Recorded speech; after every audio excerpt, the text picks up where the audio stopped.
овдека во Теарце граѓаните заслужуваат да имаат и канализација и современ водовод.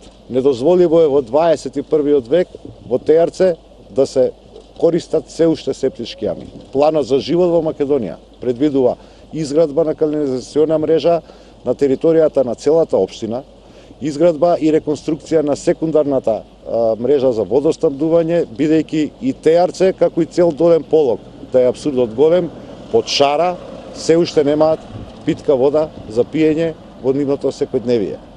Овдека мора да ги се реконструираат селските патишта кои што ги поврзуваат населените места, овдека мора да се реконструира помошното игралиште кое што беше уништено од страна на владеачката структура.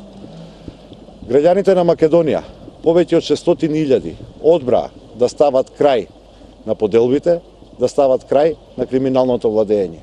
Теарце тоа ќе го потврди во недела. Во Македонија го враќаме животот, во Теарце граѓаните заслужуваат да имаат живот во Македонија.